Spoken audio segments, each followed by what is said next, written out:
তারা আসলো, আমার স্পষ্ট মনে আছে, ডিসেম্বরের 30 তারিখ 2008 সালে আসলো তারা আমাকে দেখতে। দেখে তাদের পছন্দ হলো। ডিসেম্বরের 31 তারিখে আমার বিয়ের দিন তারা ঠিক করলো। জানুয়ারির 3 তারিখ আমার বিয়ে হবে। কারণ হচ্ছে ছেলে আমেরিকাতে থাকে, ছেলের হাতে বেশি সময় নাই, কি বলে এটাকে, ছেলেকে চলে যেতে হবে। হোয়াট ইজ ইউর রেসপন্স, মানে হোয়াট ওয়াজ ইউর রেসপন্স? আমার রেসপন্স ছিল যে বাবা মা যেইটা সিদ্ধান্ত নিবে আমি সেইটাই করব। মানে হয় না ওই টিনেজ বয়সে তো আমরা অনেক সময় ফল ইন থাকি কারো না কারো প্রতি বা ওরকম? না, ওই রকম কখনো ছিল না। ওকে, না, জানুয়ারির 3 তারিখে আমার বিয়ে হলো। বিয়ে হয়ে গেল। কিন্তু আমার বাবা যে একটা ভুল করলেন, ছেলের বাড়ি ঘর কোথায়, ছেলে কি করে না করে কিচ্ছু দেখলেন না। ছেলে আমেরিকাতে থাকে সেইটাই। কারণ ছোটবেলা থেকে তার ইচ্ছা ছিল, আমি প্যান্ট শার্ট পরতে খুব পছন্দ করতাম, তো তার ইচ্ছা ছিল যে তার মেয়েকে সে আমেরিকাতে বিয়ে দিবে। আমার বাবাও আমেরিকাতে ছিল 4 বছর। আপনি প্যান্ট শার্ট পরতেন এই কারণে?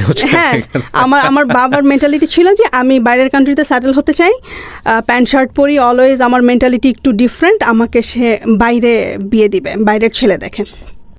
বিয়ের গাড়িতে করে যখন ওর বাসার কাছাকাছি এসে সে আমাকে বলছে, তুমি কি হেঁটে যাবে না রিক্সায় যাবে আমাদের বাসায়? তো আমার না জিনিসটা কেমন যেন খটকা লাগলো। তখন তাদের বাসা ছিল মানিকদি। তো গাড়ি মেইন রোড থেকে নেমে এমন চিপা রাস্তা, 5 মিনিট হেঁটে যাওয়া লাগবে, ইদার রিক্সায় যাওয়া লাগবে। আর রিক্সায় যদি যাই আমি, তাহলে ওই রাস্তা দিয়ে একজন মানুষ পাস করতে পারবে না। মানে গলি, এত গলি, আর এইরকম গলি আমি জীবনে কখনো দেখি নাই মুগদাতে। কারণ আমি যেহেতু বর্ন অ্যান্ড ব্রট আপ আমার মুগদাতে, আর তখন জগৎটাও আমার ছোট ছিল, খুব বেশি বড়ও ছিল না। তো যাই হোক, রাতের বেলা আমি গেলাম ওদের বাসায়। সকালবেলা যখন ঘুম থেকে উঠলাম, বারান্দায় গেলাম, তারপরে দেখলাম যে ওদের বারান্দার ওখানে বিশাল বড় ঝিল। আর আমি মনে মনে বললাম যে আব্বা আমারে কোন সাগরে ফেলে দিল। ঝিল হলে তো খুশি হওয়ার কথা, সুন্দর দৃশ্য। না, আমার কাছে ওইটা ভালো লাগছিল না। মানে রাস্তাটা দেখেই আমার যেন ওই রাত থেকে ইমপ্রেশনটা নষ্ট হয়ে গেছে। আমি ছোটবেলা থেকে আমার যেরকম ড্রিম ছিল যে বিশাল বড় বাসা হবে, সব কিছু সুন্দর ঝকঝকে তকতকে হবে, একটা ড্রিম থাকে না মেয়েদের, যে আমার শ্বশুর বাড়িটা এই রকম হবে। হ্যাঁ, না ড্রিম বয় বাদই দিলাম, বাট শ্বশুর বাড়িটা অনেক সুন্দর হবে, আমার বিয়েটা অনেক ধুমধাম করে হবে, বাট সেটা হয় নাই। ছোটখাটো একটা অনুষ্ঠান করে জাস্ট দিয়ে দেওয়া। আমাদের রিলেটিভস কেউ যদি তার সাথে কথা বলতো না, সে একই কথা বলতো যে আমি তো বিয়ে করতে চাই নাই, আমার ফ্যামিলি আমাকে জোর করে বিয়ে করিয়ে দিয়েছে। এটা মানে ছেলেটা বলতো সব সময়। তো আমি একদিন না খুব রাগ হয়ে ওকে বললাম যে এইটা তো দরকার কি ছিল। তো পরে আমি জানতে পারি এজ গ্যাপ কত ছিল তখন। ওর সাথে আমার এজ গ্যাপ ছিল 9 ইয়ার্সের। 9 ইয়ার্স। পরে আমি শুনতে পারি যে আমাকে যেদিন সে বিয়ে করে, মানে যেদিন আমাদের বিয়েটা ঠিক হয়, 31শে ডিসেম্বর থেকে 3 জানুয়ারি পর্যন্ত তাকে রুমে অলমোস্ট নজরবন্দি করে রাখা হয়। তারপরে সে আমাকে বিয়ে করতে আসে। ওখানে আমেরিকাতে একটা মেয়েকে পছন্দ করে, সিলেটি মেয়ে।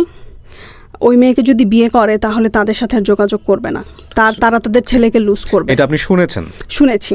আমি মনে হয় বিয়ের 3 দিনের দিনই আমাকে রান্নাঘরে ঢুকিয়ে দেওয়া হয়েছে। ও যাওয়ার মনে হয় 3-4 দিন আগে একটা মেয়ে ফোন করেছে, আমি ফোনটা ধরলাম। ধরার পরে ওকে চাইলো, আমি ওকে দিয়ে দিলাম। আমি কখনো প্রশ্ন করি নাই যে মেয়েটা কে অথবা কোনো কিছু, ওগুলো আমার মাথাতেই ঢুকে নাই। আর আমার চিন্তা ছিল যে ও তো বাইরে পড়াশোনা করে, মেয়ে ফ্রেন্ড থাকতেই পারে, এটা স্বাভাবিক। তখনও পড়ছিল? হ্যাঁ, তখনও পড়ছিল কমিউনিটি কলেজে। কি সাবজেক্ট নিয়ে পড়ছিল আমি জানি না। ফোনে 24 আওয়ার্সের মধ্যে সে 10 আওয়ার্সই ফোনে কথা বলতো। আমার না ভাল লাগতো না এতক্ষণ ফোনে কথা বলা, কেমন না, আমি তো ইউজ টুও না। সম্পর্ক খারাপ পর্যায়ে তার সাথে কথা বলে আমার আর মিলছিল না কোনো কিছু। আর আমিও আসলে অ্যাকচুয়ালি হ্যাপি না। তার মেন্টালিটি আমার মেন্টালিটি মনে হয় যে 2জন ভিন গ্রহ থেকে আসছি এরকম। তো একদিন সে আমাকে ফোনে বলতেছে যে তোমার মতো পাগলের আমেরিকাতে জায়গা নাই। তো এই কথাটা না আমার মাথায় খুব লেগেছে। তখন আমি ওকে বললাম যে তোমার কি এমন আমেরিকা, আমি আফরোজা একদিন গিয়ে দেখিয়ে দিব। এটা বলে আমি ফোন রেখে দিছি। তারপর যাই হোক, 2 ফ্যামিলির মতামতে আমাদের ডিভোর্স হয়ে যায়। কি বলেন? ওই আমেরিকাতে থাকলো, আপনি বাংলাদেশে থাকলেন, মাত্র 14 দিনের সংসার ডিভোর্স হয়ে গেল? ডিভোর্স, হ্যাঁ।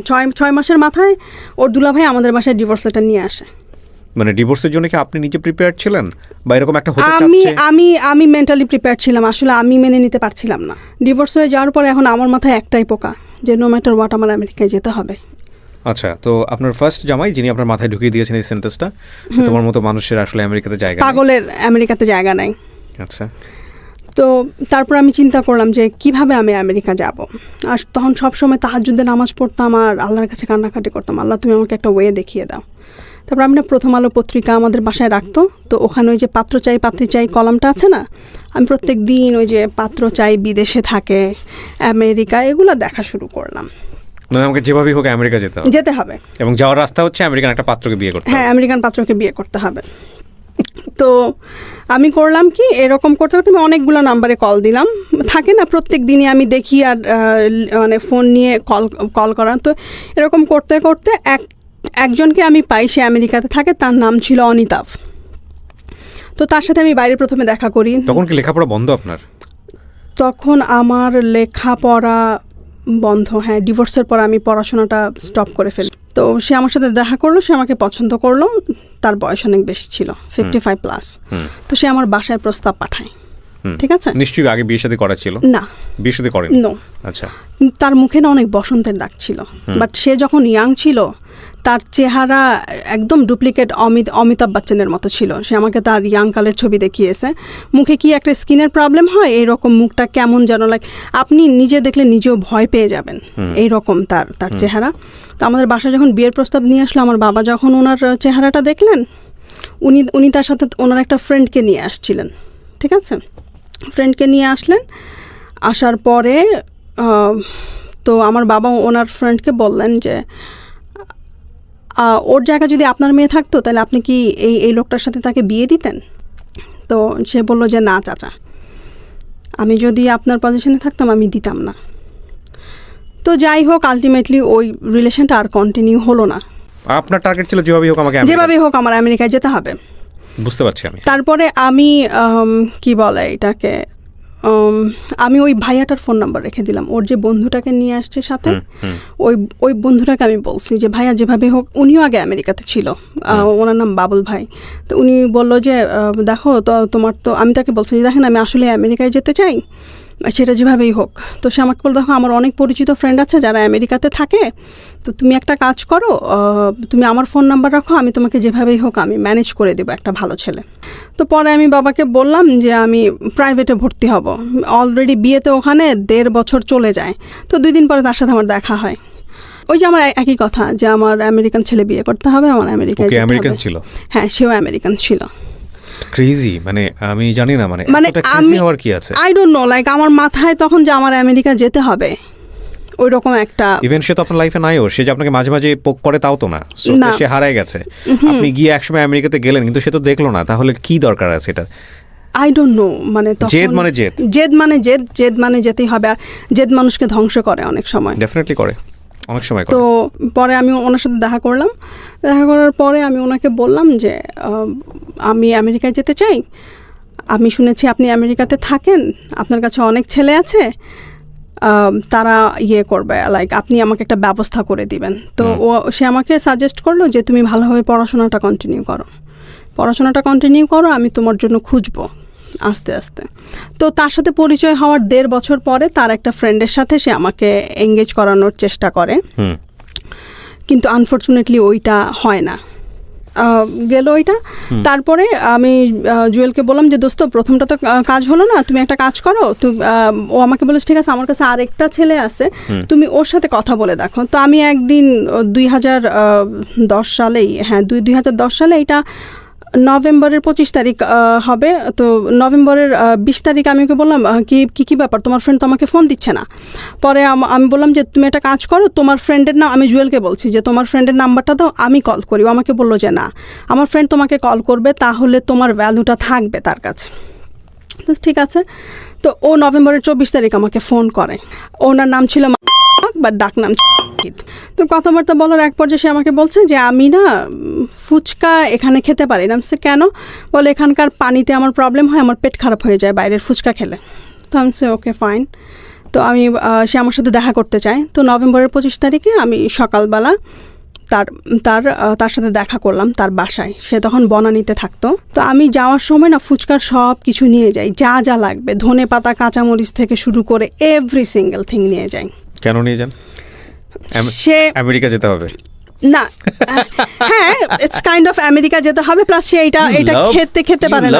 আমেরিকা, বাট বিষয়টা হচ্ছে কি, ওনাকে কি আপনার পছন্দ হয়েছিল বা এরকম কোনো কিছু? না, বলি আপনাকে। তো আমি যখন গেলাম, ও যখন দরজাটা খুললো, হ্যাঁ, আমি মনে মনে আমার ফ্রেন্ডকে গালি দিলাম যে আমার কোথায় পাঠাইছে, ওরে গালি দিচ্ছি আমি লিটারেলি।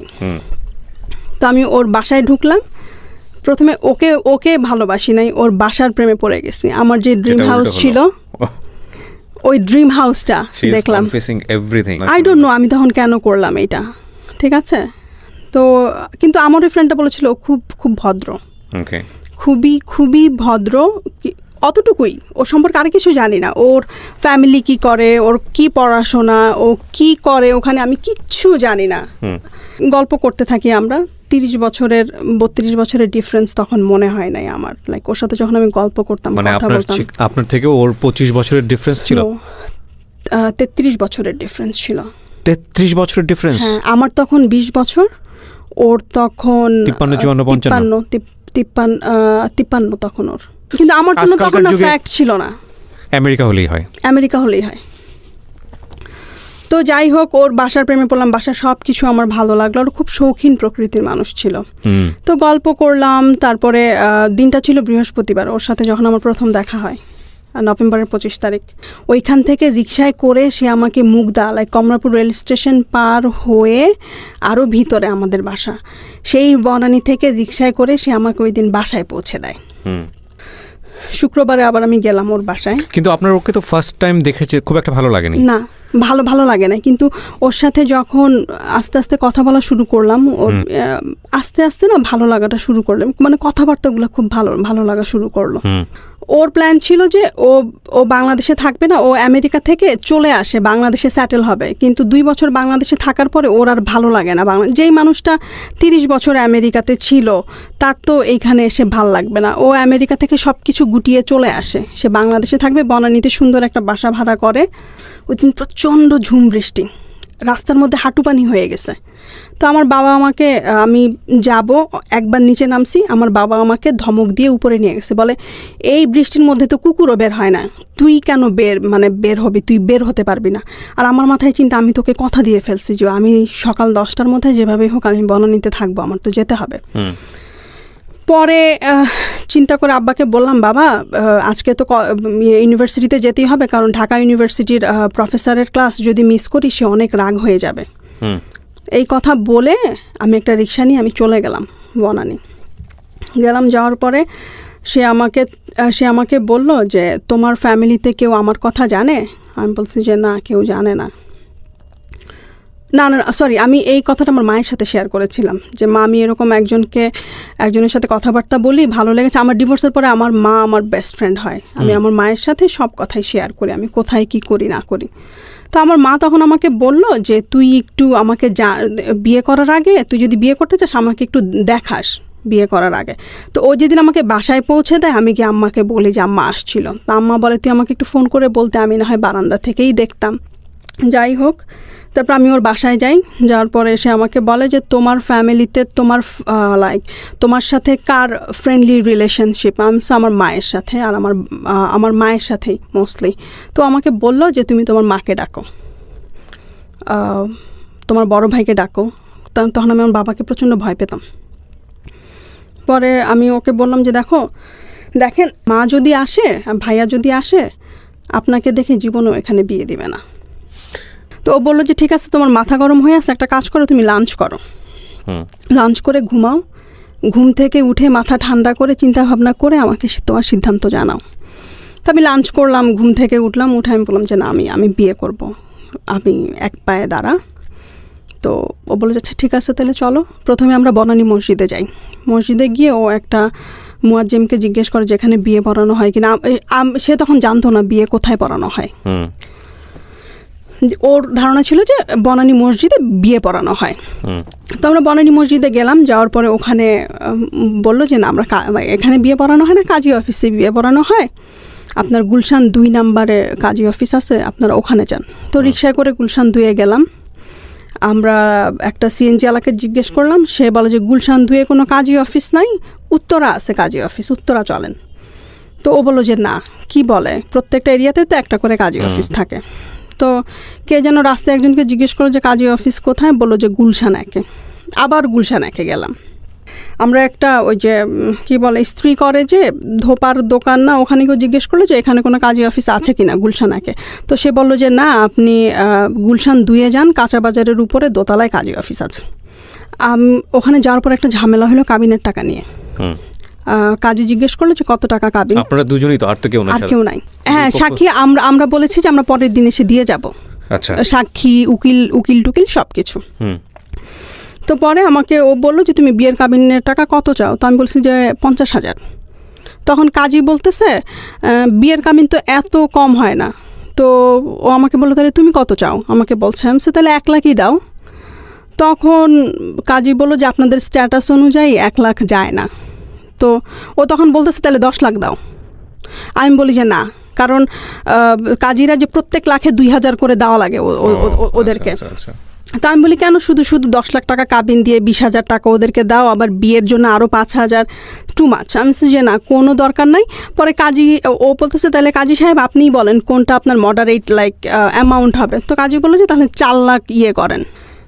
তো আমি যখন কবুল পড়ি তখন মাগরিবের আজান দিচ্ছিল। তারপরে বাসায় আসলাম। ও আমাকে বিয়ের পরে মনে হয় প্রায় 200 রজনীগন্ধা কিনে দেয়। আমার রজনীগন্ধা খুব প্রিয় একটা ফুল। ওর দিক থেকে কোনো আত্মীয় ছিল না? না, কেউ ছিল না।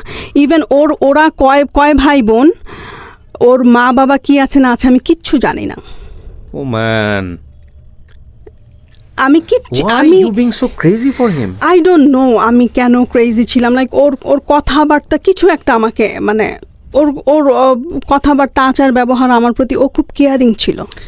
আপনারা যারা গল্পটা শুনছেন বা দেখছেন তাদের অনেকেরই আমি বারবার বলছি যে ওনাকে জাজ করতেছেন। আমি জানি এই গল্প যারা দেখবেন তারা ম্যাক্সিমাম এই কাজটাকে করবেন। ডোন্ট জাজ হার। আপনারা নিজেকে প্রশ্ন করেন এগুলো আমাদের লাইফে ঘটে কিনা, তাহলেই বুঝতে পারবেন। ওকে, তারপর? ও অনেক কেয়ারিং ছিল, আমাকে একটা বেবির মতো ট্রিট করতো। ওকে, বাট এটা খুব অল্প সময়ের জন্য না, আপনার 1 সপ্তাহ তো হয় নাই, তার মধ্যে আপনি দুই সপ্তাহ। নভেম্বরের 24 তারিখে, নভেম্বরের 25 তারিখে দেখা হলো, ডিসেম্বরের 9 তারিখে বিয়ে করলাম। তার আগে মোট 4 বার না 5 বার দেখা হয়েছে ওর সাথে আমার। তো আপনি এর মধ্যেই আপনি কেয়ারিং এর ব্যাপারটা নিয়ে আসছেন, মানে এত দ্রুত আপনি ওর প্রতি ডিভোটেড হয়ে গেলেন? হ্যাঁ, জানি না কেন, হঠাৎ করে ওর প্রতি আমার ডিভোশনটা চলে আসলো। তো আমার মা বাসায় ছিলেন না। তখন পর্যন্ত আপনি জানেন যে ওর ফ্যামিলির কে কোথায় আছে, কি করছে? কিচ্ছু জানেন না? জানি না, কিচ্ছু না। তারপর আমি আমার মাকে ফোন করলাম। আপনার মনে হয় না যে আপনি অনেক ভয়ঙ্কর রকমের ক্রেজি কাজ করে ফেলেছেন ওই সময়টাতে? না, তখন মনে হয় সেটা তো আপনার ফ্যামিলি করেছিল একটা। আপনি যদি আপনার কথা যদি সত্য মেনে নেই, কারণ এই প্রশ্নগুলো আমাকে করতে হবে। আপনার ফার্স্ট হাজব্যান্ডের ক্ষেত্রে আপনার ফ্যামিলি একটা বড় ভুল করেছিল অ্যাকর্ডিং টু ইউর ভয়েস, যে তারা কোনো কিছু দেখেনি, জানেনি, শোনেনি। তো সেম ভুলটা থেকে তো আপনার শিক্ষা নেবার কথা। সেক্ষেত্রে আপনি একই ভুল এত রাফলি কেন করলেন? আমি জানি না এটা ভুল হয়েছে না, শুধু ফিউচারে বলে দেবে। ওই যে আমেরিকা যেতে হবে, মাথার মধ্যে ভূত। ও আমাকে পাগল বলেছে, যেতে হবে আমেরিকা, দেখাতে হবে ওকে। আমি পাগল না, আমি এই ভদ্রলোক যে আসলে আমেরিকাতে থাকে এটা আপনি নিশ্চিত ছিলেন? হ্যাঁ, কারণ আমার ফ্রেন্ড যে জুয়েল, ও আমাকে বলছে ও আমেরিকান সিটিজেন। আপনি ওকে ব্লাইন্ডলি বিলিভ করতেন? হ্যাঁ, ওকে আমি ব্লাইন্ডলি বিলিভ করতাম অনেস্টলি। বিয়ে করার পর আমি মাকে ফোন করি, আমার বাবা ফোনটা ধরার পরে আমার বাবা আমি জিজ্ঞেস করলাম মা কোথায়? বলে বাইরে হাঁটতে গেছে। বলে তুই কই, বাসায় আসবি না? তখন বাজে রাত 8টা। আমি বলি বাবা আমি তো বিয়ে করে ফেলছি। আমার বাবার প্রথম কোশ্চেন ছিল ছেলের বয়স কত। মাই গুডনেস, কেন? কারণ বাবা জানে আমি ক্রেজি, আমেরিকা যাওয়ার জন্য আমি যে কোনো কিছু করতে পারি। আর ওই যে প্রথমবার যে একটা ছেলেকে আনছিলাম বাসায়, ওর বয়স যে 55+ ছিল, এর জন্য বাবার প্রথম কোশ্চেন ছিল ছেলের বয়স কত। তো আমি নাম্বারটা বলছিলাম না। বাবা বলে কত, 45? আমি বলি যে না, আর একটু বেশি। বাবা বলে 46? আমি বলি যে না, আর একটু বেশি। বলে 48? আমি হ্যাঁ 48। 53 আমি বলি নাই তখন। ইভেন তখন আমি নিজেও জানতাম না ওর এই যে 53। তারপরে বাবা ফোনটা রেখে দেয়। না, হ্যাঁ, বাবা ফোনটা রেখে দেয়। তারপর আমার মা ফোন করে হাউমাউ করে কান্না, যে মা তুই এত বড় একটা সিদ্ধান্ত নিয়ে ফেললি, এত একটা কাজ করলি, আমি তো তোর সাথে ফ্রি ছিলাম, তুই তো আমাকে অ্যাটলিস্ট ফোন করে বলতে পারতি, তুই কেন বললি না? এদিক দিয়ে সারা রাত আমি টেনশন যে ও পরের দিন সকালবেলা আমাকে শ্বশুর মানে ওর মায়ের সাথে পরিচয় করিয়ে দিবে। আমি টেনশনে সারা রাত ঘুমাতে পারি নাই। ওর মাকে ফোন করে বলে কি, মা ওরা প্রত্যেক শুক্রবারে ওরা 2 ভাই ওর মায়ের কাছে ওর সকালবেলা নাস্তা খেত। তো আমার হাজব্যান্ড ফোন করে বলছে যে মা আমার একটা বন্ধু আসবে বাসায় নাস্তা খেতে, নাস্তা একটু মানে বেশি করে বানিয়ে রেখো। তো সে ওইখান থেকে আসে, বনানী থেকে তাকে পিক করে তারা 2 ভাই মিলে যায় মাকে দেখতে। মায়ের সাথে সকালে তারা নাস্তা করে প্রত্যেকদিন শুক্রবার, এটা তাদের রুটিন। তারপর সারা রাত আমাদের ঘুম হয় নাই। এই ভদ্রলোককে আগে বিয়ে করেছিলেন? না, কখনো না। কোনোদিন করেন নাই? না। তখন পর্যন্ত আপনি জানতে পেরেছেন যে কেন বিয়ে করেনি? না, আমি জিজ্ঞেসও করিনি। তখন পর্যন্ত আপনি জিজ্ঞাসা করেননি? ওকে, তারপরে সারা রাত ঘুম নাই। ভোর 6টা বাজে সিএনজি নিয়ে, আর ওই যে আমাকে যে প্রথমে যে রজনীগন্ধা ফুল কিনে দিল ওইটা নিয়ে আমি আমার শাশুড়ির বাসায় চলে গেলাম। ভোর 7টা বাজে গিয়ে পৌঁছাইছি। ও আমাকে ড্রয়িং রুমে বসিয়ে গিয়ে তখন আমার শাশুড়ি ঘুমাচ্ছিলেন। শাশুড়িকে ঘুম থেকে তুলে এনে বলতেছে যে মা তোমার জন্য বউ নিয়ে আসছি। আমার মনে হচ্ছে আমার শাশুড়ি ক্যামেরা থেকে পালাই যাই, cause I am feeling you, এবং পুরো গল্পটা চোখের সামনে ভাসতেছে। ওকে, তারপর আমার শাশুড়ির রুমে আমাকে নিয়ে গেল, নিয়ে তার বিছানার পাশে একটা চেয়ার ছিল, ওখানে আমাকে বসালো। আমার শাশুড়ির হাত পা খুশিতে কাঁপতেছিল। ও খুশিতে? খুশিতে। আমার শাশুড়ির হাতে একটা চুড়ি ছিল। তো সে হজ থেকে 6টা চুড়ি নিয়ে আসে তার 6 ছেলের বউয়ের জন্য, কিন্তু বইয়েরটা দেওয়া হয় না। হজ থেকে না, সৌদি আরব থেকে না। আই এম সরি, আমরা যেটা করি আর কি। You are right, you are absolutely right. আমরা হজে গেলে হ্যাঁ, তো হজে যখন যায় সে 6টা বইয়ের জন্য 6টা চুড়ি নিয়ে আসে। তো এই চুড়িটা প্রথমে ওর ছোট বোনকে দিয়েছিল। আমার শাশুড়ি বলেছিল যে কখনো বিয়ে করে তাহলে আমার পক্ষ, আমি যদি বেঁচে না থাকি আমার পক্ষ থেকে এই চুড়িটা আমার ছোট ছেলের বউকে দিও। সে অনেক দূরদর্শী মহিলা ছিলেন। মানে বিষয়টা এরকম দাঁড়িয়েছে যে আমার ছেলে বিয়ে করেছে, এটাই সবচেয়ে খুশির খবর। কাকে করেছে, কি করেছে সেটা ফ্যাক্ট না। সেটা ফ্যাক্ট না। তারপরে সে একে একে আমার সব ভাসুরদেরকে ফোন দেয়। তার আইকিউ লেভেল খুব ভালো ছিল। ওরা সব ভাই বোন আমেরিকা কানাডাতে স্যাটেল। নাস্তা করতে বসলাম, আমার শাশুড়ি না খুশিতে খেতে পারছে না। সে টেবিলে বসে আল্লাহর হাতে 2 হাত তুলে কি যে দোয়া আমাদের জন্য যে তার ছেলে বিয়ে করছে, এটাতেই অনেক খুশি। তো তারপর আমরা একসাথে নাস্তা করলাম। নাস্তা করে তারপরে আমার হাজব্যান্ড বলল যে আমাদের একটু কাজ আছে মা, আমাদেরকে যেতে হবে। তো ও এর মধ্যেও আবার ছবি তুললো। এখানে আমার প্রশ্ন হচ্ছে যে আপনার হাজব্যান্ডের জায়গা থেকে কোনো প্রবলেম ছিল না?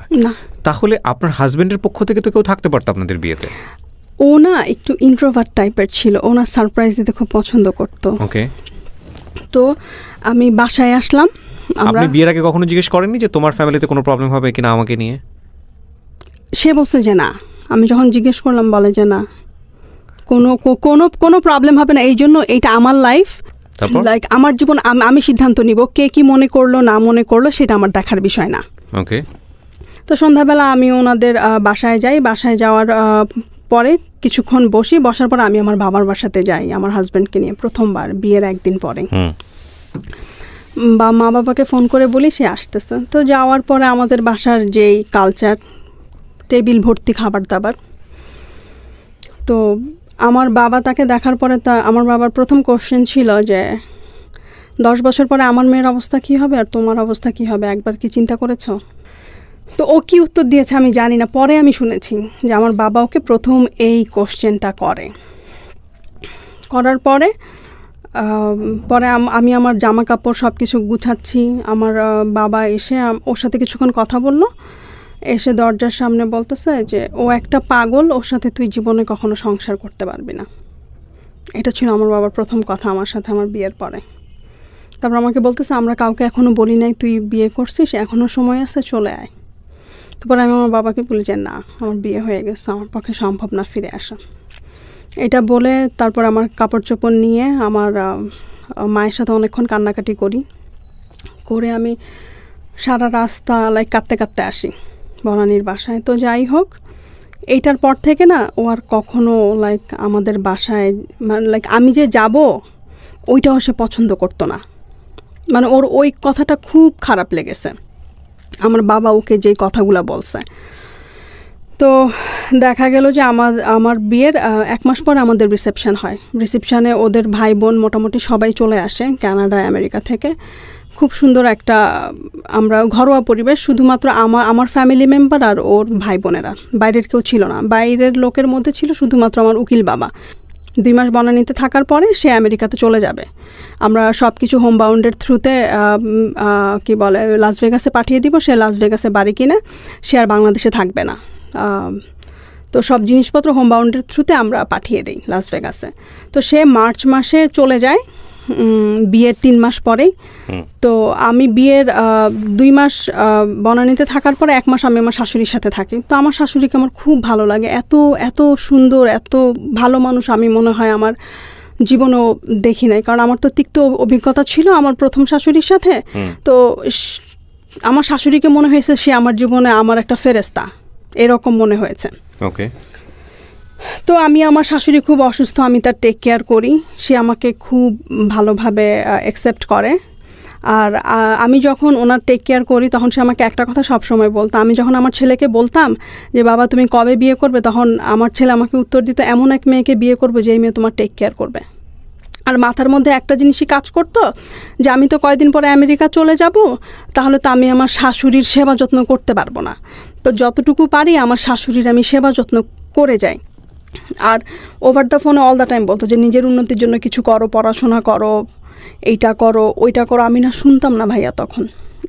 ওর কথা ছিল যে তুমি কেরিয়ার ওরিয়েন্টেড হও, জীবনে কোনো কিছু করো, আমেরিকা এসে তুমি পড়াশোনা করো। আর ওর একটা কথা ছিল যে তুমি অনেক ইয়াং, আমি জানি। বাংলাদেশে থাকাকালীন সে আমাকে বলতো যে তুমি অনেক ইয়াং, আমি জানি তুমি আমার সাথে থাকবে না সারা জীবন। তুমি যখন কলেজে যাবে, পড়াশোনা শেষ করবে, ভালো চাকরি করবে, তখন আমি দেখে শুনে একটা ভালো ছেলে দেখে আমি তোমাকে বিয়ে দিয়ে দিব। ও মাই গড।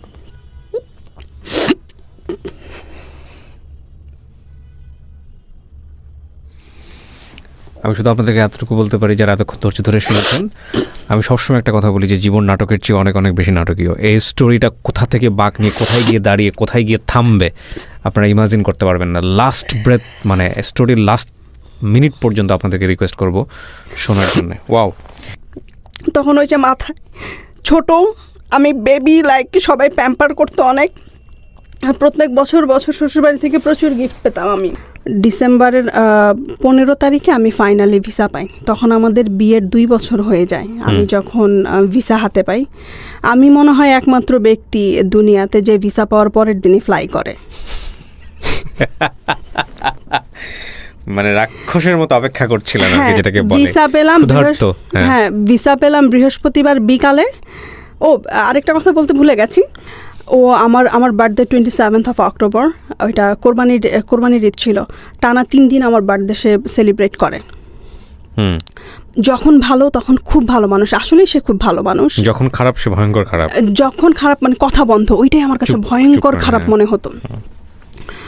মানে শত কান্নাকাটি করলেও তাকে ম্যানেজ করা যেত না, আমার চোখের পানি তার কাছে কিচ্ছু না তখন। এরকম আমি খুব ট্রাভেল লিভিং চ্যানেল দেখতাম তখন। তো ওখানে লাস ভেগাস দেখাতো, কি যে সুন্দর লাগতো টিভিতে দেখতে লাস ভেগাস। তো আমি একাই ফ্লাই করি। তো আমার বড় ভাসুর বলে যে যেই মেয়ে কখনো এয়ারপোর্ট দেখে নাই সেই মেয়ে এখন একা একা লাস ভেগাস যাবে। তো লাস ভেগাসে যখন যাই আমার বের হতে একটু দেরি হয়, কারণ ওখানকার প্রসেসিং তো আমি জানি না। ওইখানে আমি একটা ফর্ম ফিল আপ করতে গিয়ে অনেক সময় লাগিয়ে দিই। পর আমি যখন ইমিগ্রেশনে ওরা জিজ্ঞাসাবাদ করে যে ব্যাগে কি আছে না আছে, তো তখন একটা পুলিশ এসে বলে যে তুমি রাহিমা আফরোজা কি নাম? সে হ্যাঁ। বলে তোমার হাজব্যান্ড তোমার জন্য অলমোস্ট 3-4 আওয়ার্স ওয়েট করতেছে বাইরে, আমরা জাস্ট মেক শিওর করলাম যে তুমি এসে ঠিকমতো পৌঁছেছো কি না। সে একটু কনফিউজড, সে তুমি ল্যান্ড করেছো কি না এটা মেক শিওর হওয়ার জন্য।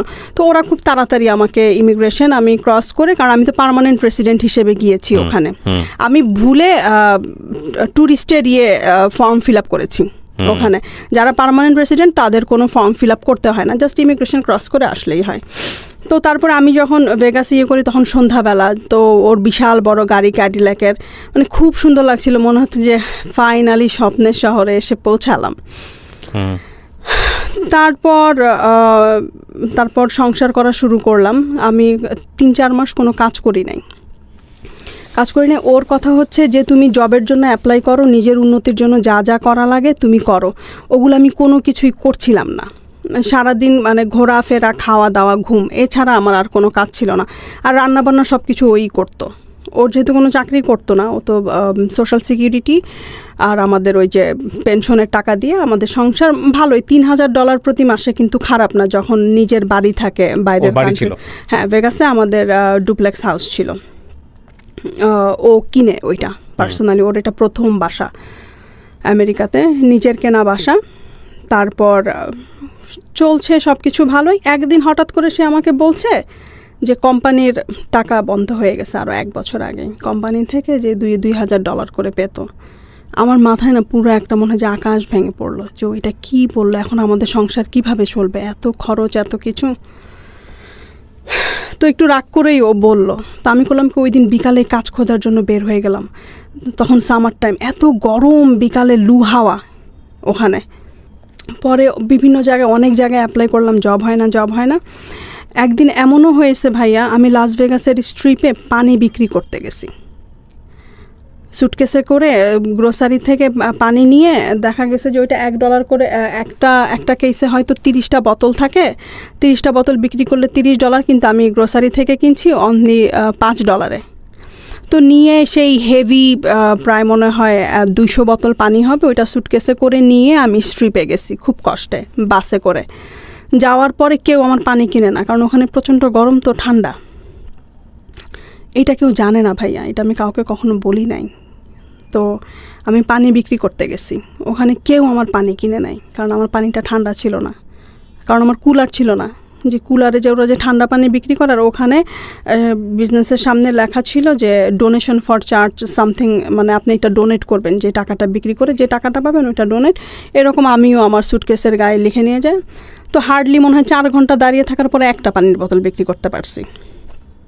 তারপরে করলাম কি, পাশে যারা পানি বিক্রি করতেছিল ওদেরকে বোতলগুলো দিয়ে আমি খালি সুটকেস নিয়ে বাসায় চলে আসছি। যে বললাম যে আমাকে দিয়ে হবে না। ও আরেকটা কথা আমি বলতে ভুলে গেছি, আমি যখন আমেরিকাতে আসি আমার শাশুড়ি আমাকে $300 দিয়েছিল, আর আমার ভাসুর আমাকে $200 দিয়েছিল আমার ম্যারেজ অ্যানিভার্সারি উপলক্ষে। সো মোট $500 নিয়ে আমি আমেরিকাতে আসি। আমেরিকাতে আসার পরপরই আমার হাজব্যান্ড করলো কি, ওয়াইফাই কানেকশন আর টেলিফোন কানেকশনের যে বিলটা $70 করে এভরি মান্থ, সেটা সে আমাকে পে করতে বললো। লাইক আমার নামে নিল, আমাকে পে করতে বললো। আমি যাওয়ার মনে হয় 4-5 মাস পরে আমাকে রেসপন্সিবল বানানোর জন্য, যে আমার তো এটা পে করতে হবে, তখন আমার একটা কাজ করার আগ্রহ হবে। আর ওখানে সত্যি কথা ভাইয়া, যাওয়ার পর আমি না লেজি হয়ে গেছিলাম। ও যদি আমাকে ওই টাকা বন্ধ হওয়ার কথা যদি না বলতো না, তাহলে আমি হয়তো কাজও খুঁজতে যেতাম না, এরকম অবস্থা। তো অনেক জায়গায় কাজ খুঁজলাম, কাজ পেলাম না। একদিন ভোর 5:30 বাজে কাজ খুঁজতে বের হয়েছি। তো আমাদের বাসার পাশে একটা 7-Eleven ছিল। তো 5:30 ওখানে গিয়ে আমি অ্যাপ্লিকেশন ফর্ম চাইলাম, যাওয়ার পরে দিল। ওইটা ওনার ছিল, আমি জানতাম না। তো সে বলল যে আমি তোমার ইন্টারভিউ নিব এখনই। তো আমি 6টার মধ্যে অ্যাপ্লিকেশন ফর্ম পূরণ করলাম। করার পরে উনি আমাকে বলল যে আমি এত বছর এখানে কাজ করি, কোনো মেয়ে মানুষকে দেখি নাই ভোর 5:30 এসে কাজ খুঁজতেছে। You are the only one. আর তখন কমিউনিকেশনও প্রবলেম ছিল। এখন যেরকম প্রবলেম হয় না ইংলিশে কথা বলতে, আমরা ইংলিশটা বুঝি আমরা যখন স্কুল কলেজে পড়াশোনা করি, কিন্তু আমরা তো তখন স্পিকিংটা প্র্যাকটিস করি নাই। তো আমার না তখন এমন অবস্থা ছিল যে পেটে বোমা মারলেও ইংলিশ বের হতো না। কী বলতেছে বুঝতে পারছি, কিন্তু ও তখন করতো কি, আমাকে বলতো যে তুমি ইংলিশ মুভি দেখো, ইংলিশ সব কিছু দেখো, আর আয়নার সামনে নিজে নিজে দাঁড়িয়ে প্র্যাকটিস করো কথাবার্তাটা করার জন্য, ঠিকঠাক করার জন্য। কারণ কমিউনিকেশন স্কিলটা এখানে অনেক ইম্পর্টেন্ট, সব কাজের ক্ষেত্রে লাগবে। এখানে কমিউনিকেশন স্কিলস যদি না থাকে তুমি কিচ্ছু করতে পারবে না। তো ও না ভবিষ্যৎ কিভাবে ভালো হবে, মানে কেরিয়ার কিভাবে বিল্ড আপ হবে, ওই কথাগুলো না সব সময় বলতো। ওগুলো আমার শুনতে ভালো লাগতো না। তখন কথা কি, আমেরিকাতে তো এসেই গেছি, আর আমেরিকাতে আসার 1 সপ্তাহ পরেই 10 বছরের গ্রিন কার্ড পাইছি। আমারে কি আর আমেরিকা থেকে ভাগাবে, এরকম একটা মন মানসিকতা। তো আমি ওখানে 3-4 মাস কাজ করি। কাজ করার পরে হঠাৎ করে আমার হাজব্যান্ড 2013 সালের 10ই অগাস্ট স্ট্রোক করে। আচ্ছা, সাডেনলি আমি কাজ থেকে বাসায় যাই, ওর সাথে কথা বলি, আমরা লাঞ্চ রেডি করব। এমন সময় হঠাৎ করে ও বলতেছে ওর প্রচণ্ড ঘাম দিচ্ছে আর মানে গরম লাগছে। ও বলতেছে আমার শরীরটা খুব খারাপ লাগছে। আমি ফ্যান ছেড়ে দিছি ভাইয়া, তারপরে দরদর করে ঘামাচ্ছে। তারপরে বাথরুমে গেল, প্রচণ্ড তার মাথা ব্যথা, চিৎকার। ব্রেন স্ট্রোক হওয়ার 3 দিন পরে ও ফুললি কোমাতে চলে যায়। প্রায় 3 দিন কোমাতে থাকে। তো তখন ডাক্তার আমাকে বলছে যে এখন সব কিছু আল্লাহর হাতে, ওকে আমরা কোনো ওষুধ দিতে পারছি না, ব্লাড থিনার অথবা কোনো কিছু। কারণ ব্লাড থিনার দিলে দেখা যাবে যে ব্রেইনে ব্লিডিং হওয়া শুরু করবে, আবার এদিক দিয়ে ব্লাড থিনার যদি না দেয় তাহলে হার্ট অ্যাটাক হওয়ার পসিবিলিটি আছে। আমাদের হাতে কোনো কিছু নেই, সব কিছু আল্লাহর হাতে। দেখেন, মিরাকেলের জন্য অপেক্ষা করেন যদি কোনো মিরাকেল ঘটে। তো তখন আমি করলাম কি, সারাক্ষণ ওর হাত, ও তখন আইসিইউতে, আর আইসিইউতে শুধুমাত্র ওয়াইফকে অ্যালাউ করে ওখানে ওরা। তো আমি আইসিইউতে ওর হাত ধরে সারাক্ষণ বসে থাকতাম আর শুধু আল্লাহকে ডাকতাম। আর আমি যখনই নামাজ পড়তাম তখনই আল্লাহকে একটা কথা বলতাম যে আল্লাহ, আমি যাতে ওর সেবা যত্ন করে কবরে যেতে পারি, ও যতদিনই বাঁচে আমি যাতে ওর টেক কেয়ারটা করতে পারি। তারপরে ওর আত্মীয় স্বজন সবাই যায় 1 by 1 আমাকে টেক কেয়ার করার জন্য। বাট আমি টানা মনে হয় 25 দিন হসপিটালে ছিলাম ওর সাথে। টানা 25 দিন হসপিটালে থেকে বাসায় আসি, তখন হাতের অবস্থাও খারাপ, আমার একটা জবের দরকার। তখন বাঙালি এক ভদ্রলোক, ওখানকার কমিউনিটি লিডার, সে আমাকে তার অফিসে একটা জব দেয় 25 ঘন্টা। আর লাস ভেগাসে না প্রথম 6 মাস 1 বছর ফুল টাইম জব পাওয়া অনেক টাফ, ওখানে অ্যাভেলেবল না জবের। নিউ ইয়র্কে যেরকম জব অ্যাভেলেবল, বাট লাস ভেগাসে ওই রকম না, জব অ্যাভেলেবিলিটি খুবই কম। তারপরে যাই হোক, ওকে হসপিটাল থেকে আনার পরে ওকে হসপিটাল থেকে আনার মনে হয় 1 সপ্তাহ পরেই আমি কাজে জয়েন করি ওই বাঙালির অফিসে। তো এই জিনিসটা না ও পছন্দ করতো না যে আমি বাঙালিদের সাথে কাজ করি। আচ্ছা, ও বলতো যে বাংলাদেশের সাথে কাজ করলে তুমি কোনো কিছু শিখবে না। তো তারপর যাই হোক, ওর ব্রেন স্ট্রোক হওয়ার পরে ও বাসায় আসার পরে না মানে কেমন যেন হয়ে যায়, ওর কোনো কিছু বললেই অনেক রাগ হয়ে যায়। মানে ভালো কথা বললেও সে আমার মানে কেমন যেন একটা বিরক্তিকর একটা ভাব, এটা ওইটা। তো তারপরে একটা সময় আমাদের যখন ঝগড়া তুমুল পর্যায়ে চলে যায়, তো আমরা আলাদা রুমে থাকা শুরু করি। কারণ ও কেন রাগ করতো সেটা তো জানতাম না কখনোই আমি। তো আলাদা রুমে থাকা শুরু করি। আলাদা রুমে থাকা শুরু করার পরে এরকম করে প্রায় 3 থেকে 6 মাস চলে যায়। হঠাৎ করে 2014 সালের মে মাসের 14 তারিখ আমার শাশুড়ি মারা যায়। আমার শাশুড়ি মারা যাওয়ার পরে ওর মধ্যে আমি আরও চেঞ্জ দেখতে পাই। তারপরে ও বাড়িটা বিক্রি করে দেয় হঠাৎ করে, লাস ভেগাসের বাসাটা। সে লাস ভেগাসে থাকবে না। তো ওইটা নিয়ে আমাদের মূলত অশান্তি ফ্যামিলিতে, যে আমি এত কষ্ট করে কাজ করি, বাজার করি, সব কিছু করার চেষ্টা করি। তো তারপরে আমরা বাড়ি বিক্রি করে মোটেলে উঠি। ঠিক আছে, মোটেলে উঠি। ওর কথা ছিল যে ও লাস ভেগাসের কোথায় ঘুরতে যায় নাই, ওর শখ ছিল আমাকে নিয়ে লাস ভেগাসের গ্র্যান্ড ক্যানিয়ন দেখা, এইটা দেখা, ওইটা দেখা, সব কিছু ঘুরবে ও। তো আমাকে বলে তুমি জবটা ছেড়ে দাও, জবটা ছেড়ে দিয়ে আমরা একটা কাজ করি। তখন আমি একটা ফুল টাইম জব পাই গ্যাস স্টেশনে, ফুল টাইম ক্যাশিয়ার। মোটামুটি ভালো ইনকাম করি, প্রত্যেক মাসে $3,000 $2,000 এরকম ইনকাম হয় সব কিছু নিয়ে। তো আমাকে বলে কাজটা ছেড়ে দাও, আমরা 2 সপ্তাহ ঘুরবো, ঘুরে টুরে তারপর আমরা মিশিগানে শিফট হব। তো আমি ওর ওই কথাটাতে আমি রাজি হই না। আমার কথা কি যে কাজ করে নেই, টাকা সেভ করে নেই, কারণ মিশিগানে গিয়ে কখন জব পাবো, কি পাবো না পাবো তার তো কোনো নিশ্চয়তা নাই, সব তো আনসার্টেনিটি সবখানে। ঝগড়া লাগার এক পর্যায়ে সে আমাকে বলতেছে তুমি যদি আমার সাথে মিশিগান যেতে চাও তোমার আজকে রাতে জব ছাড়তে হবে। আমি বলছি যে না, আমি জব ছাড়বো না, তুমি একটা কাজ করো, অ্যাড্রেস লিখে দিয়ে যেও আমাকে, আমি পরে গিয়ে তোমার সাথে জয়েন করব। পরে আমি কাজে চলে গেলাম এই কথা বলে। ভাই আমি এসে দেখি যে সে নাই মোটেলে, সে চলে গেছে আমাকে ছেড়ে। তারপরে যাই হোক, সে যখন আমাকে ছেড়ে চলে যায় আমি ওকে ফাইন্ড আউটও করি, ওকে অনেক বুঝাই, অনেক ইয়ে করি, কিন্তু ওই যে ও অনেক অভিমানী, ওর অভিমানের কারণগুলো, রাগের কারণগুলো আমি বুঝতাম না তখন বোঝার বয়সও হয়তো ওইরকম ছিল, but mentality I don't know তখন আমার কি হয়েছে। তখন আমার 22 বছর বয়স। তো ওকে আমি অনেক বুঝালাম, তো ও বুঝলো না। পরে আমি দেখলাম যে না, এখানে আসলে হবে না, ওর সাথে আর মনে হয় কন্টিনিউ করা হবে না আমার। তো এটা চিন্তা করে আমি ওকে যেই হোটেলে ফাইন্ড আউট করলাম ওই হোটেলে ছেড়েই আমি চলে আসলাম। চলে এসে আমি বললাম যে এইখানে আসলে ওর মেমোরি নিয়ে না আমি থাকতে পারবো না, আমার পক্ষে থাকা সম্ভব না। তো তখন ওর একটা বন্ধুর বউ ছিল নিউ ইয়র্কে থাকে, ওই যে মাঝে মাঝে যে ও জ্বালা যন্ত্রণা করতো, আমি ওনার সাথে আমি ইয়ে করতাম, মানে ওর অভিমান, এত রাগ যে কোনো কারণে। তো আমি ওই আপাকে বলতাম সব সময়, ওর ফ্রেন্ডের ওয়াইফ, ওর ফ্রেন্ড মারা গেছে, তো আমি আপাকে বলতাম যে আপা আমি কী করবো, আমার কিছু ভালো লাগে। তো সে আমার বলতো যে তুই নিউ ইয়র্কে চলে আয়, নিউ ইয়র্কে অনেক অপরচুনিটি, কিছু না কিছু তুই অনেক ভালো করতে পারবি নিউ ইয়র্কে। তো ও যখন আমাকে ছেড়ে চলে গেল, তো আমি করলাম কি, আমি নিউ ইয়র্কে মুভ হয়ে গেলাম 2 দিন পরেই। নিউ ইয়র্কে মুভ হয়ে গেলাম, স্ট্রাগলের লাইফ শুরু হলো। আর এতদিন তো ছিলাম নিজেদের বাসায়, ছোটোবেলা থেকে শ্বশুরবাড়ি পর্যন্ত নিজেদের বাসায়, নিজেদের সব কিছু, একটা কর্তৃত্বের একটা ভাব ছিল, রাইট? যখন মানুষের বাসায় থাকতে গেলাম ভাইয়া, এই তো এখন মানে বাস্তবতায় পাড়া দিলাম। তো নিউ ইয়র্কে এসে অনেক কষ্ট করি, সত্যি কথা, কি বলে এটাকে, আমি প্রথমে ডাঙ্কিন ডোনাটে জব করতাম, ডাঙ্কিন ডোনাটের জবটা ছেড়ে দিয়ে, ওটা অনেক কষ্টের ছিল রাতের বেলা। তারপরে ড্যালি গ্রোসারিতে কাজ করি। আমি মোস্টলি ভোর 5টায় উঠতাম, 4টায় উঠতাম, 4টায় উঠে রেডি টেডি হয়ে 5টায় বের হয়ে যেতাম। ভোর 6টা থেকে কাজ, 6টা থেকে 3টা পর্যন্ত কাজ করতাম, 3টা পর্যন্ত কাজ করে আবার 6টা থেকে রাত 9টা পর্যন্ত নার্সিংয়ের ক্লাস করতাম। তার মধ্যে আমার তার সাথে কোনো যোগাযোগ নাই। তো হঠাৎ করে 2016 সালে সে আমাকে ফোন করে, প্রায় 2.5 বছরের গ্যাপে। 2.5 বছর কোনো কমিউনিকেশন ছিল না? কোনো কমিউনিকেশন ছিল না। আমি ফোন করি আমার ইয়ের জন্য, সার্টিফিকেটের জন্য। তো আমি বললাম যে আমার সার্টিফিকেটগুলো দাও, কারণ আমি তো সব কিছু মুভ করে ফেলছি মিশিগানের বাসায়, তো সার্টিফিকেটগুলো লাগবে, আমি পড়াশোনা কন্টিনিউ করতে চাই। তো ও আমাকে বলল যে সার্টিফিকেটগুলো, আর বেসমেন্টে পানি ঢুকেছিল, আর ওখানে অনেকগুলো জিনিসপত্র নষ্ট হয়ে যায়, আমারও অনেক ইম্পর্টেন্ট কাগজপত্র নষ্ট হয়ে গেছে।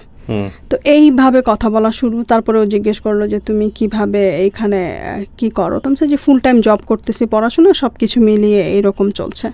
তারপরে আমি ওকে অফার দিলাম যে দেখো, এমন করে সম্পর্ক রেখে কী লাভ, আমাকে ডিভোর্স দিয়ে দাও তুমি। 2017 সালে আমি বলি, জানুয়ারি মাসে। আর ওরও অ্যাকচুয়ালি প্রবলেম হচ্ছিল, আমরা যেহেতু ম্যারিড কাপল, আমেরিকাতে সিস্টেম হচ্ছে যে ম্যারিড কাপল হলে আপনার যদি কোনো ইনকাম না থাকে, আপনার ওয়াইফের যে ইনকামটা হয় সেইটাতে আপনার বেনিফিটসগুলোতে এফেক্ট করে। লাইক ওখানে আপনার যদি টাকা, আপনার যদি লো ইনকামের মানুষ হন, আপনি হেলথ ইন্স্যুরেন্সটা আপনার জন্য ফ্রি। তো দেখা গেছে মানে আপনার ওয়াইফের যে ইনকামটা হবে সেটা কাউন্ট করে ফেলবে আলটিমেটলি, কাউন্ট করে ফেলবে, হ্যাঁ। আর ও তো শারীরিকভাবে ও অনেক অসুস্থ, তো দেখা যেত যে ওর ট্রিটমেন্টের জন্য অনেক টাকা ওর পকেট থেকে পে করা লাগতো। আর আমেরিকাতে ট্রিটমেন্ট অনেক অনেক অনেক এক্সপেন্সিভ, হ্যাঁ। তো আমি বললাম যে এইভাবে রিলেশন রেখে কী লাভ, আমরা একটা কাজ করি, আমরা আলাদা হয়ে যাই। তো 2017 সালে আমরা আলাদা হয়ে যাই, ডিভোর্স হয়ে যায় আমাদের। মিউচুয়ালি আপনারা ডিভোর্স দিয়ে দেন? হ্যাঁ, মিউচুয়ালি ডিভোর্স দেই। আমি কোনো কিছু ক্লেম করি নাই, একদম $0 ডিভোর্স যেটা বলে, ওইটা আমি করি। করার পরে আই ডোন্ট নো ভাইয়া, আমি কেন যেন ও আমাকে কল করা শুরু করলো, আমিও কথা বলা শুরু করলাম, কারণ নিউ ইয়র্কে তো ওই রকম লাইক, আর হাজব্যান্ডের প্রতি একটা মায়া হয়ে যায় মেয়েদের। আমরা যতই ডিভোর্সের পরে কল করা শুরু করলো? হ্যাঁ, ডিভোর্সের পরে আমরা ভালো ফ্রেন্ড হলাম। আগে যেরকম ফ্রেন্ড ছিলাম বিগিনিংয়ে, ওই রকম কথাবার্তা, আমরা দুজনের সাথে সব কিছু শেয়ার করি, ও কি করে না করে সব কিছু আমাকে বলে। তো 2017 সালে আমি ওর সাথে মে মাসে ও আমাকে বলে যে তুমি তো আমার সব বাসাতে গিয়েছো, মিশিগানের বাসাটা এসে দেখে যাও আমি কেমন করে সাজিয়েছি। তো ঠিক আছে, আমি আসবো। তো মে মাসে গেলাম 2017 সালে। আর আমি ওর কাছে না মাফ চাই অনেক, যে দেখো আমি অনেক ভুল করছি, তুমি আমাকে জীবনে উন্নতি করার জন্য যেই কথাগুলো বলছো আমি তখন শুনি নাই। আজকে আমি যদি ওই কথাগুলো যদি শুনতাম, এতদিনে হয়তো আমার কেরিয়ার স্ট্যাবলিশড হয়ে যেত। আমি হয়তো 2012 সালে যাই, 2017 সালে 5 বছরের মধ্যে আমার হয়তো মাস্টার্সও কমপ্লিট হয়ে যেত, আমি যদি ফ্রম দ্য বিগিনিং থেকে সিরিয়াস থাকতাম। আমি তোমার সাথে অনেক অন্যায় করছি। তো ও বললো যে বাদ দাও, এগুলো নিয়ে কথা বলার দরকার নাই। তারপরে ও 2017-তে ওর তো একটু ফিজিক্যাল প্রবলেমও ছিল, ও সব কাজ করতে পারতো না। তো ওর বাগান করার খুব শখ ছিল, বাগানের জন্য যা করা লাগে আমি সব কিছু করে দিয়ে আমি চলে আসছি। ওই যে বীজ টিজ লাগিয়ে দিয়ে বেড টেড সব রেডি করে আমি চলে আসছি। তো যখন ফল হওয়া শুরু করলো, ও আমাকে ফোন দিয়ে বলল যে এত কষ্ট করে বাগান করে গেছো, ফল খাবা না, ফল সবজি। আমি হ্যাঁ। তো আমি আবার করলাম কি 2017 সালের নভেম্বরে গেলাম। তো গিয়ে দেখি যে খুব সুন্দর বাগান হয়েছে, এটা ওইটা। ওখানে গেলে না ও আমাকে কাজ করতে দিত না। ভাইয়া তোমার কোনো কিছু করা লাগবে না, তুমি তো নিউ ইয়র্কে অনেক কষ্ট করো, অনেক কিছু করো, তো তুমি একটা কাজ করো, তুমি কি বলে এটাকে, তুমি এইটা তোমার ভ্যাকেশন হাউস, তুমি এখানে সে ভ্যাকেশন করবা, কোনো কিছু করবা না। ও রাতের বেলা ঘুমাতে পারতো না, ইনসোমেনিয়া প্রবলেম ছিল ওর, ও দিনের বেলা ঘুমাতো। তো দেখা যেত যে দিনের বেলা উঠে আমি সব কিছু করতাম, আর ওনা খুব প্রশংসা করতে জানতো, যেটা হয়তো আমি কখনো করি নাই। ও আমার জন্য যে ভালো ভালো কাজগুলো করছে ওগুলোর প্রশংসা আমি কখনো করি নাই, বাট আমি ছোট কিছু করলেই সে খুব প্রশংসা করতো, মানে প্রশংসা করতে করতে আমাকে ফুলিয়ে দিত, এরকম অবস্থা। তো যাই হোক 2017 সালে আমাদের ফ্রেন্ডশিপ চলতেছে, কথাবার্তা বলতেছি। তারপরে আমি 2018 সালেও আমি খুব ব্যস্ত হয়ে যাই, কারণ তখন আমি পড়াশোনায় ঢুকি অ্যাসোসিয়েট করার জন্য। তো অ্যাসোসিয়েট করার আগে আমাদের রিমেডিয়াল করা লাগে। রিমেডিয়ালে দেখা যায় যে টানা 4 মাস সকাল 9টা থেকে দুপুর 3টা পর্যন্ত আমার ক্লাস থাকে, আবার দুপুর 4টা থেকে রাত 10টা 11টা পর্যন্ত আমি কাজ করি। বাসায় আসতে আসতে রাত 1টা 2টা। তো 2018 আর 19-এর লাইফটা অনেক হ্যাকটিক যায় আমার জন্য। তারপরে তো হঠাৎ করে ভাইয়া এই যে 2020-তে প্যান্ডেমিক শুরু হয়ে যায়, আমি জানুয়ারির 3 তারিখে চলে আসি। সে আমার উপরে প্রচণ্ড রাগ হয় এই জন্য যে সে এক্সপেক্ট করছিল যে আমি তার সাথে হয়তো 1 মাসের সময় নিয়ে আমি থাকবো। তো না, আমার কিছু কাজ পড়ে যায় নিউ ইয়র্কে, কারণ অনেক দায়িত্ব থাকে ইয়েতে। পরে আমি নিউ ইয়র্কে চলে আসি, আর আমি ওকে বলি যে দেখো আমি আবার আসবো, তুমি টেনশন করো না। তো সে আমাকে তখন বললো যে এইটাই তোমার সাথে আমার লাস্ট দেখা, তোমার সাথে আমার আর দেখা হবে না। তো আমি বললাম যে না, তোমার সাথে আমার দেখা হবে, তুমি টেনশন করো না। তারপর তো আমি জানুয়ারিতে চলে আসি, কথাবার্তা হয়, প্যান্ডেমিক শুরু হয়। তো ওনার ভিডিও কলে বেশি কথা বলতো না, হঠাৎ করে প্যান্ডেমিকের সময় খালি ভিডিও কলে বলতো যে তুমি ভিডিওতে আসো, আমি তোমাকে দেখবো।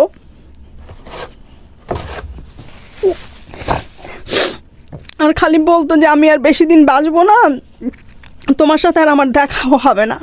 তা আমি না এটা মানে আমি ওকে, ও যখনই ফোন করতো প্যান্ডেমিকের পরে, মানে প্যান্ডেমিকের সময়, তখন বলতো যে ও আমাকে রামনি বলে ডাকতো, যে রামনি তোমার সাথে আমার আর দেখা হবে না ফিজিক্যালি। আমি বলি যে না, তুমি কি বলো, তোমার সাথে আমার দেখা হবে। তারপরে ও অনেক রিকোয়েস্ট করতো, তুমি একটু আসো, তুমি একটু আসো, আমি তোমাকে দেখবো, তোমাকে দেখতে খুব মন চাচ্ছে। তো আমি না প্যান্ডেমিকের জন্য যাই নাই, কারণ নিউ ইয়র্কের অবস্থা তো তখন খুব খারাপ ছিল। আমেরিকাতে ছিল তখন না বাংলাদেশে ছিল? ও তখন আমেরিকাতে, মিশিগানে। তো ও কথাবার্তা বলি, আর যখনই ওরে আমি ফোন করি না, ওর একই কথা, যে আমি মরে যাব, আমার না এমন জীবন আর ভাল লাগে না, আমি না এই জীবন আমি টায়ার্ড হয়ে গেছি, আমি কারো উপরে ডিপেন্ড হয়ে মরতে, মানে ডিপেন্ডেবল হয়ে আমি মরতে চাই না, আমি কি বলে আমি হঠাৎ করে মানে মরতে চাই। মারা যাওয়া টেক কেয়ার করতো কেউ সময়? কেউ তো না, নিজে জিনিস নিজেই করতো সব কিছু। আর ওকে আমি বলছি, ও অনেকবার হসপিটালে গেছে, 2019-এও 2020-তেও। তো আপনাদের মধ্যে এত ভালো বন্ডেজ, তাহলে আপনি কেন ওর পাশে ছিলেন না ওই সময়টাতে? ওই যে ওর রাগ নিতে পারতেন না, মানে না, রাগটা করলে আর একটা ঝামেলা তৈরি হতো। ঝামেলা রাগটার কারণেই শুধুমাত্র, আমি ওর রাগটাকে না আর অভিমানটাকে অনেক ভয় পেতাম।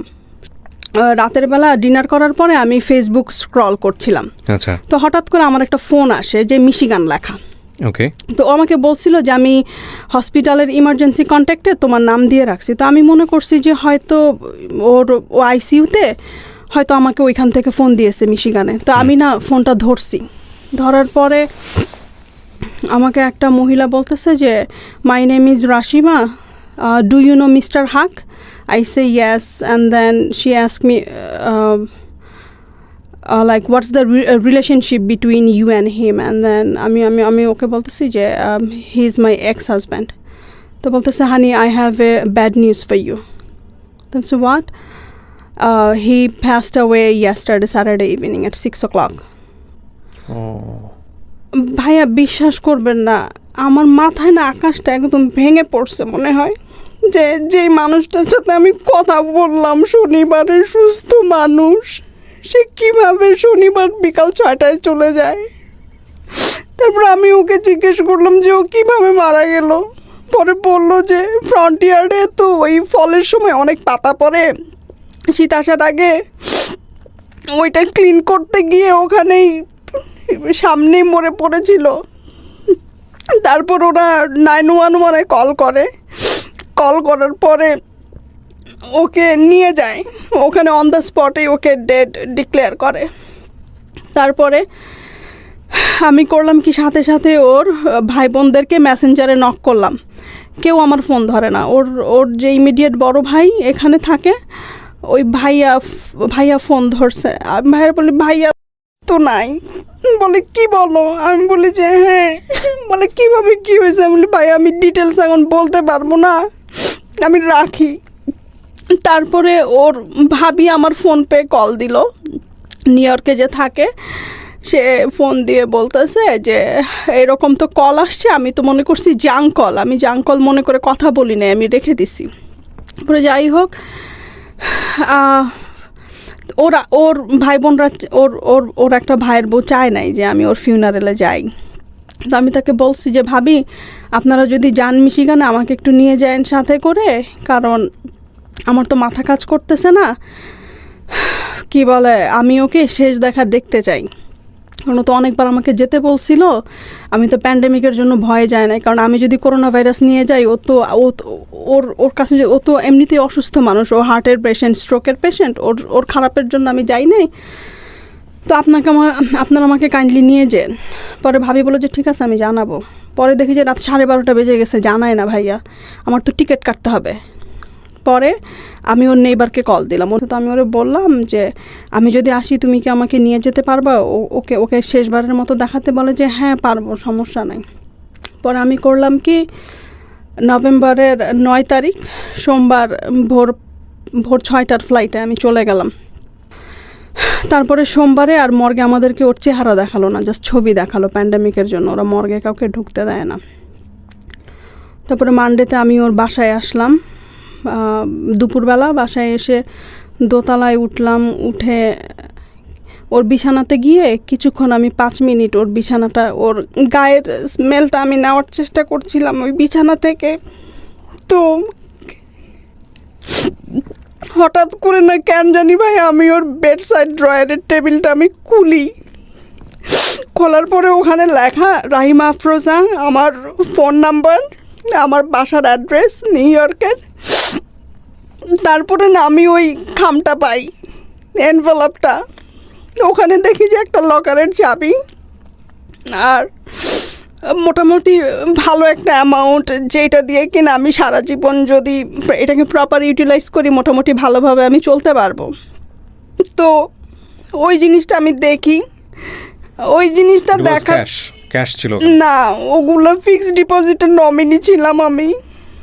ও ফিক্সড ডিপোজিটের কাগজগুলো আপনি পেলেন, এটা আপনি বিয়ের আগে মানে কখনোই জানেন নাই? আমাকে কখনো বলে নাই, এর জন্যই বারবার বলতো যে তুমি আসো মিশিগানে। আমি এখন রিয়েলাইজ করতেছি। তারপরে ফিক্সড ডিপোজিটের কাগজগুলো পাই। প্রথমে আমি একটা নমিনাল অ্যামাউন্ট মনে করছিলাম, আমি তো আমার মাথা ঠিক ছিল না, আমার 2টা ভাসুর গেছিলো মিশিগানে, ওনারাই নিউ ইয়র্ক থেকে সব কিছু অ্যারেঞ্জ করছে ওকে দাফন করার জন্য। আর ওখানে তো দাফন করতে গেলে একটা হিউজ অ্যামাউন্ট লাগে ভাইয়া, $9,000 মতো লাগে।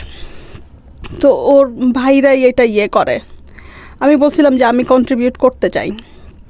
ভাইয়ারা বলে যে না, আমাদের নিয়ত ছিল যে ওর কিছু হয়ে গেলে আমি পে করব, এটা আমি পে করব, তোমার কোনো কিছু করার দরকার নেই।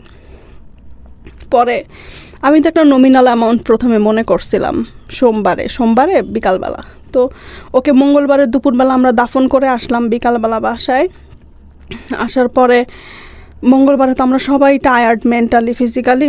আর ওই বাসায় যাওয়ার পরে ভাই আমি পানি আর জুস ছাড়া আমি আমার গলা দিয়ে আমি কোনো সলিড ফুড নামাতে পারি নাই। মানে মনে হয়েছে যে এখানে যা কিছুই আমি খেয়েছি এই বাসায় আমি ওর সাথে খেয়েছি, আমি তো একা কখনো কোনো কিছু খাই নাই। তো আমি 4 দিন ছিলাম ও মারা যাওয়ার পরে ওখানে। তো মঙ্গলবার ওকে যখন দাফন করতে যাই, ওকে যখন দেখি ফিউনারেল হোমে, তখন আমি বলি যে আমি তো তোমাকে দেখতে আসছি, এবার তুমি চোখ দুইটা খুলো, তুমি একটু দেখো।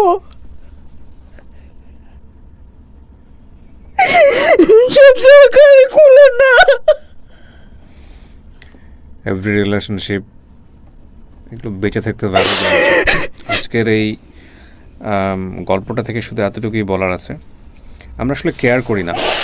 মিসিং জিনিসটাই আমাদেরকে রিয়েলাইজ করে যে আমরা আসলে কতটুকু লাভ করি কোন একটা মানুষ। It's a very very interesting story, and the most important thing is that ওনাকে যেই জিনিসটা ওনার কাছ থেকে সবই আমার শোনা গল্প। I didn't query this because this is the very great limitation of this kind of story. ওনাকে যে বিষয়গুলো উনি প্রপার্টিগুলো নমিনি করে গেছে, ওটা ওনার কাছ থেকে শোনেন যে এটা কী পরিমাণ অর্থ। হ্যাঁ, তারপরে আমি তো নমিনাল মনে করি, ওইটা নমিনাল একটা অ্যামাউন্ট মনে করছি। যাই হোক, সে যখন এইটা, আমি তার ভাইয়ের কাছে গেলাম, ডাক্তার ভাইয়ের কাছে গিয়ে আমি বললাম যে ভাইয়া, যে ও তো এটা দিয়ে গেছে আমাকে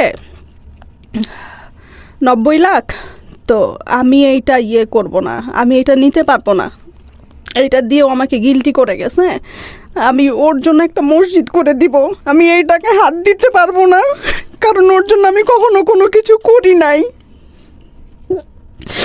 তারপরে ভাইয়া বুধবার সকালবেলা ভাই আমাকে বললো যে তুমি সব কাগজগুলো আনো, এনে দেখে যে আমাকে বলে যে রোজা, এখানে তো 90 লাখ না, এখানে তো 1,70 লাখ। তো আমি বলি ভাইয়া বিশ্বাস করেন আমি এগুলোর কিচ্ছু জানি না, আরও এগুলা করে আমার আরও গিল্টি করে দিয়ে গেছে, কারণ ওর জন্য আমি কিচ্ছু করতে পারি নাই। আর এই অপরাধ বোধ আমার সারাটা জীবন কাজ করবে। ও মারা যাওয়ার আগে 27শে অক্টোবর সবসময় আমার জন্মদিনে গিফট পাঠায়। তো 2019-এ ও $1,600 দিয়ে একটা কোট কিনে আমার জন্য পাঠায়। আমার জীবনের সবচেয়ে দামি গিফট ছিল ওইটা। তারপরে 2020-তে যখন আমার জন্মদিন হয়, 27 তারিখ, আমি ফোন করে বলি আজকে আমার জন্মদিন। বলে কি ইদানিং কিচ্ছু মনে থাকে না, সরি আমি তোমার জন্মদিন ভুলে গেছি। সকালে কথা বললাম, রাত্রে ফোন করেছে আমাকে, ফোন করে বলে রামনি তুমি আমার কাছে কোনো টাকা ধার পাও? ওর মাঝে মাঝে যখন ওর একটু ফাইন্যান্সিয়াল ক্রাইসিস ছিল 17-18, তখন ওর ফ্ল্যাটটা বিক্রি হয় নাই। তো আমি ওকে বলেছি যখন তোমার টাকার দরকার হবে আমাকে বলবে, আমি তোমাকে হেল্প করব। তো যখন যা লাগতো আমি দিতাম, কিন্তু কখনো জিজ্ঞেস করতাম না যে তুমি কবে ব্যাক করবে কি নাকি। আমার মধ্যে একটা জিনিসই কাজ করতো অলওয়েজ, যে ওর জন্য আজকে আমি আমেরিকাতে, ওর জন্য আমি ইনকাম করতে পারতেছি, ওর জন্য আমি আমার কেরিয়ার বিল্ড করতে পারতেছি। ও যদি আমাকে না আনতো তাহলে এগুলো কোনো কিছুই আমার দ্বারা করা সম্ভব হতো না। আমি আমার ফ্যামিলিকে কম বেশি হেল্প করতে পারতেছি, আমার চারপাশের মানুষজনদেরকে হেল্প করতে পারতেছি। তো আমি না সারা জীবন ওর কাছে কৃতজ্ঞ ভাইয়া, সত্যি কথা।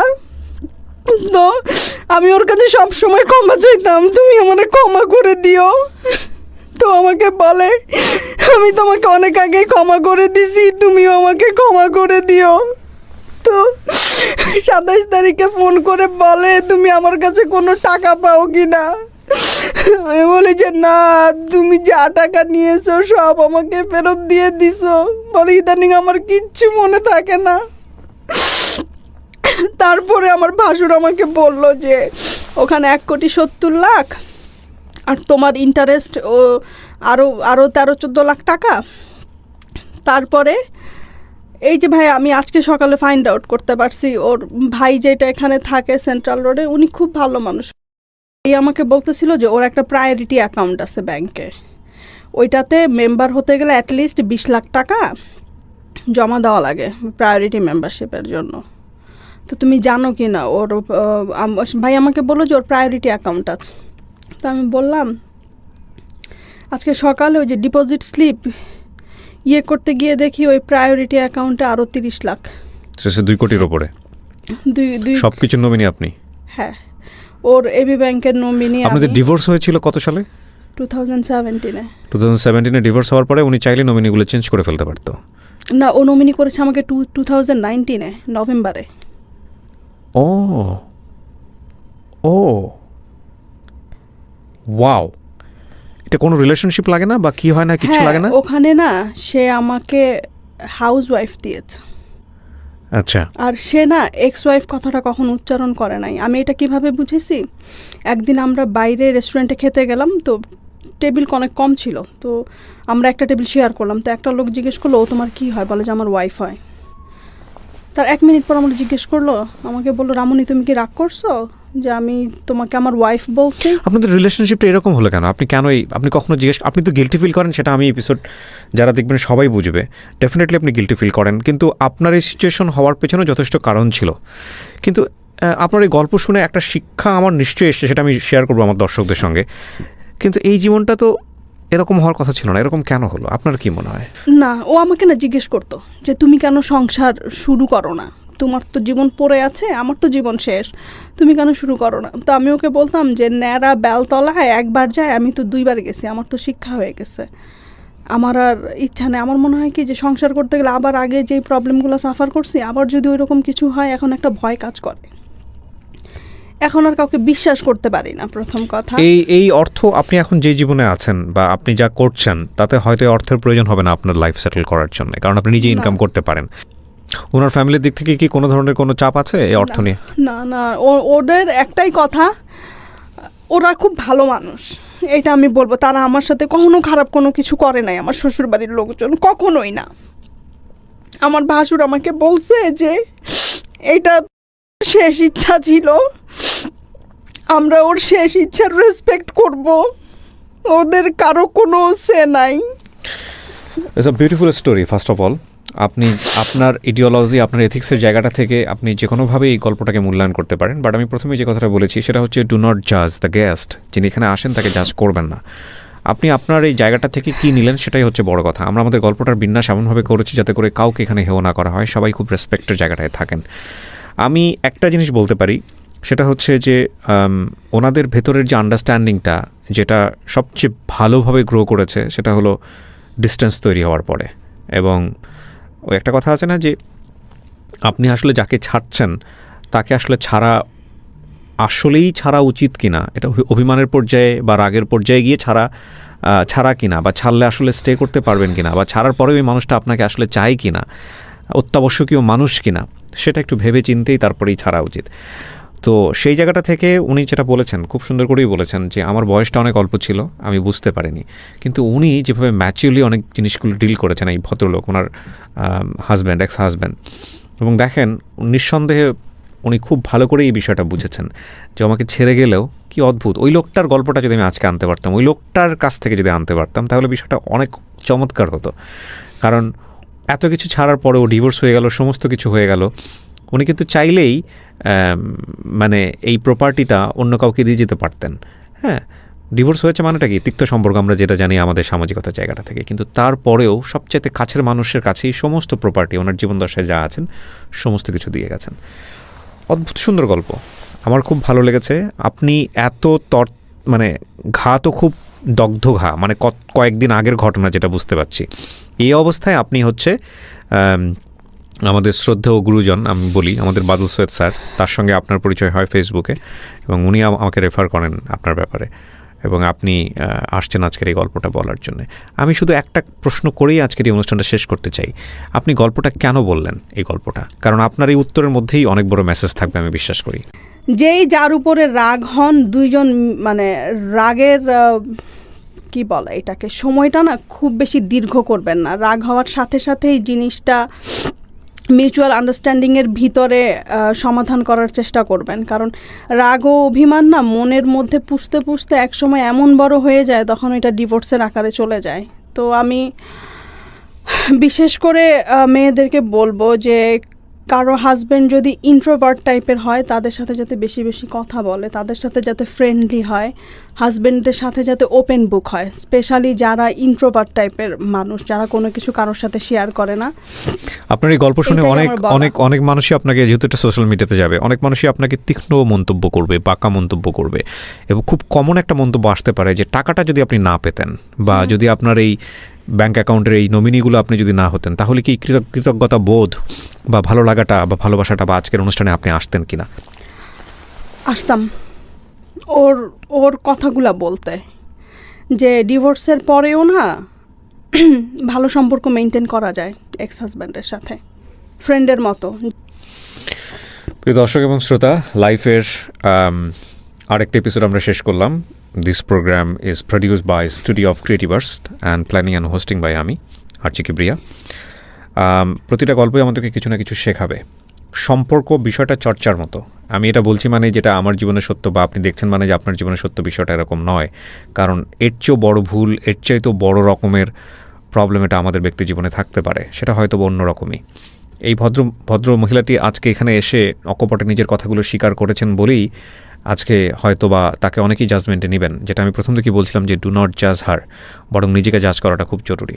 ওনার এই জায়গাটা থেকে আমরা যদি শিখতে পারি, আমরা যাদের সাথে যেই সম্পর্কে আছি, প্রত্যেকে যে সম্পর্কে আছি, সেই জায়গাটার যদি আমরা একটু রেসপেক্ট বাড়াতে পারি